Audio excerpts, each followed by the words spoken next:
Al-03 SERANG. Dor, dor. Bunyi tembakan yang saling beradu di tengah hutan, tepatnya di markas Macan Tutul. Billy, kamu serang bagian utara, Sean kamu bagian selatan, aku akan ke bagian barat di mana tempat David berada, ucap Aaron memberi perintah. Baik bos, jawab mereka serentak. Mereka pun berlari menuju tempat yang telah diarahkan oleh Aaron. Aaron berjalan menuju bagian barat, ia mulai memasuki markas Macan Tutul. Dor, dor, dor. Sesit, sesit, bebuk, buuk. Suara tembakan dan perkelahian antara anak buah Aaron dan anak buah David Macan Tutul. Lapor pada bos, markas kita diserang, teriak salah satu anak buah Macan Tutul. Kalian tidak usah repot-repot melapor pada bos kalian, biar aku yang mendatanginya sendiri, ucap Aaron sambil mengarahkan senjatanya pada anak buah Macan Tutul. Dor, dor. Peluru menembus jantung anak buah Macan Tutul. Aaron berjalan menuju ruangan pribadi tempat David berada. Baby Ira, pintu ditendang oleh Aaron, seketika pintu itu langsung terbuka. Ternyata David sedang bersenang-senang dengan seorang perempuan, mereka tak mengenakan busana saat Aaron mendobrak pintunya. Wow, ternyata kau sedang bersenang-senang David, ucap Aaron. Aaron, mau apa kamu kesini mengganggu kesenanganku saja, ucap David. Ingat umurmu David, sudah bau tanah saja kamu masih berbuat dosa, seharusnya kamu memperbanyak ibadah bukan memperbanyak dosa, ucap Aaron dengan sinis. Bacot, mau apa kamu ke markasku, ucap David. Aku mau mencabut nyawamu, ucap Aaron dengan senyum sinis. Hahaha, tinggi sekali nyalimu anak muda, mau mencabut nyawaku, ucap David turun dari ranjang dengan keadaan tak berbusana. Aku memang ingin mencabut nyawamu, karena kau sudah mengusik ketenanganku dengan cara memata-mataiku, ucap Aaron. Aku memata-mataimu supaya aku tahu seberapa kuatnya dirimu, tapi ternyata tak sesuai dengan apa yang aku bayangkan, ucap David. Apa yang kau tahu dariku, tanya Aaron. Kau hanyalah laki-laki lemah yang dilindungi oleh anak buahmu saja, ucap David. Mari kita buktikan siapa di sini laki-laki lemah, tantang Aaron. Baiklah, kita bertarung satu lawan satu tanpa senjata api, ucap David. Baiklah, ayo mulai, ucap Aaron. Mereka melemparkan senjata mereka ke lantai. David pun maju menyerang Aaron, namun Aaron bisa menghindar. Berapa kali saja David menyerang Aaron dengan sekuat tenaga. Anak ini ternyata sangat lihai membaca gerak-gerikku, ucap David dalam hati. Hanya segitu kemampuanmu, ucap Aaron meremehkan. Kau hanya bisa menghindar daripada menyerang, ejek David. Baiklah, ini permintaanmu, akan kukabulkan, ucap Aaron. Aaron langsung berlari menyerang David secara tiba-tiba dan gerakan Aaron sangat cepat hingga David tak bisa membaca pergerakan Aaron. Bebuk, bebuk. Dua pukulan dari Aaron mengenai pipi David dan perut David. David pun terdorong ke belakang hingga hampir terjatuh. Bagaimana? Siapa yang lembah sekarang? Ucap Aaron dengan senyuman sinisnya. Baru segitu saja kamu sudah sombong, ucap David yang langsung menyerang Aaron dengan tiba-tiba. Namun gerakan David dapat dibaca oleh Aaron sehingga Aaron dapat menghindar. Aaron langsung memberikan pukulan bertubi-tubi pada David sampai David tak berdaya. Buk, buk, buk. Pukulan Aaron pada David, bebuk. Tendangan Aaron mengenai perut David sehingga David langsung terpental. Aku sudah bosan bermain-main denganmu, ucap Aaron. Ia langsung mengambil samurai kesayangannya. Ia langsung menebas kepala David hingga kepalanya terpisah dari tubuhnya. Seset. Bunyi samurai Aaron memutuskan kepala David. Teriak histeris wanita yang tidur dengan David tadi melihat kepala David terputus dari tubuhnya. Singkirkan perempuan itu, dan bereskan kekacauan ini, ucap Aaron langsung keluar dari markas David. Billy bakar markas ini, ucap Aaron sebelum ia mengendarai sepeda motornya. Baik bos, ucap Billy. Aaron pun langsung pergi mengendarai motornya. Di tempat lain Anaya sedang menyiapkan keperluan sang ibu. Anaya buka pintunya, ayah ingin masuk, ucap Bagas di depan pintu. Buk itu sepertinya ayah pulang. Anaya buka pintu dulu ya Bu, ucap Anaya. Iya nak, ucap sang ibu. Anaya bergegas ke depan untuk membukakan pintu. Cekrek, pintu terbuka. Kenapa lama sekali buka pintunya, ucap Bagas yang langsung masuk ke dalam rumah. Ayah dari mana saja kenapa baru pulang, tanya Anaya. Bukan urusanmu. Oh ya kamu segera bersiap-siap besok atau lusa calon suamimu akan datang menjemputmu, ucap Bagas sambil duduk di kursi ruang tamu. Calon suami, ucap Anaya tak mengerti. Ya kamu akan ayah nikahkan dengan Aron Rien ketua mafia yang banyak uangnya itu, ucap sang ayah. Menikah dengan ketua mafia, gak Anaya gak mau nikah sama mafia ya, ucap Anaya menolak. Pokoknya kamu harus menikah dengannya Anaya, ucap sang ayah. Anaya gak mau ya, dia seorang mafia yang kejam Ayana takut, ucap Anaya. Kalau kamu tidak mau menikah dengannya maka ayah akan membunuh ibumu, ancam sang ayah. Jangan ya, baiklah aku akan menikah dengannya, asal dia mau membiayai pengobatan ibu operasi, ucap Anaya sambil menangis. Baiklah nanti ayah kan bicara padanya, ucap sang ayah langsung meninggalkan Anaya sendirian. Anaya menangis ia tak tahu harus berbuat apa.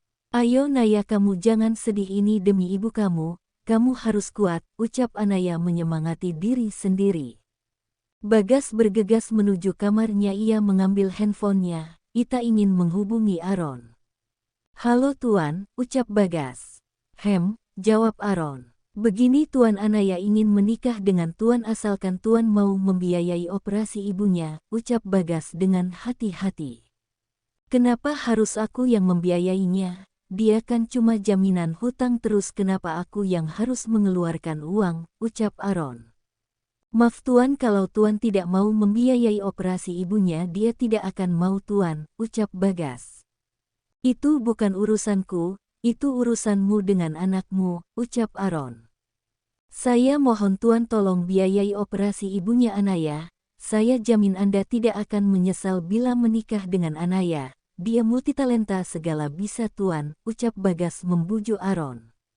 Multitalenta seperti apa yang Anda maksud, tanya Aron. Dia akan menurut apa yang Anda minta dan yang Anda suruh asalkan ibunya baik-baik saja, ia akan melakukan apa saja, ucap Bagas. Aron tampak berpikir menimbang ucapan Bagas. Baiklah aku kan membiayai operasi ibunya, setelah itu dia harus jadi milikku, dan menuruti semua keinginanku, ucap Aron. Baiklah Tuan nanti saya akan mempersiapkan semuanya, ucap Bagas. Baiklah. Lusa aku akan datang menjemputnya dan sekalian hari untuk operasi ibunya, ucap Aron. Baik Tuan terima kasih banyak, ucap Bagas. Aron langsung memutus sambungan teleponnya. Sudah terputus padahal aku mau minta tambahan uang dari Tian Aron, sudahlah nanti aku bisa meminta kepada Anaya kalau dia sudah menjadi istrinya, ucap Bagas dengan senyuman sinis. Setelah menghubungi Aron Rien Bagas pun langsung menemui Anaya di kamar ibunya.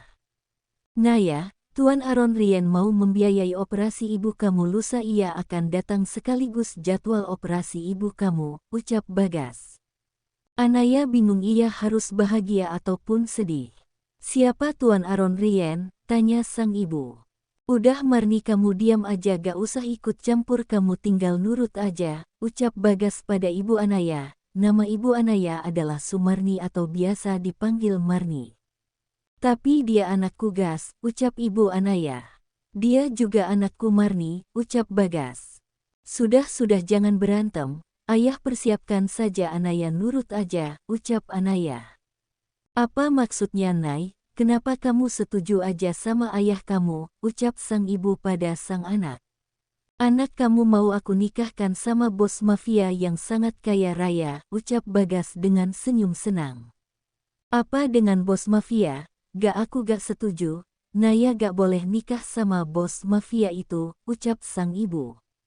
Kamu setuju tidak setuju pernikahannya akan tetap dilaksanakan lusa, ucap Bagas yang meninggalkan kamar Marni. Nak, apa benar kamu mau menikah dengannya? Tanya sang ibu. Anaya Hani menganggukkan kepalanya. Apa kamu menyukainya, nak? Tanya sang ibu lagi. Bagaimana Naya bisa menyukainya, Bu? Naya saja belum pernah bertemu dengannya, ucap Naya. Terus bagaimana kalian menjalani pernikahan nanti kalau kalian tidak saling mengenal? Tanya sang ibu. Doakan saja, Bu, semoga dia nanti mencintai Naya dan menyayangi Naya, Bu, ucap Naya.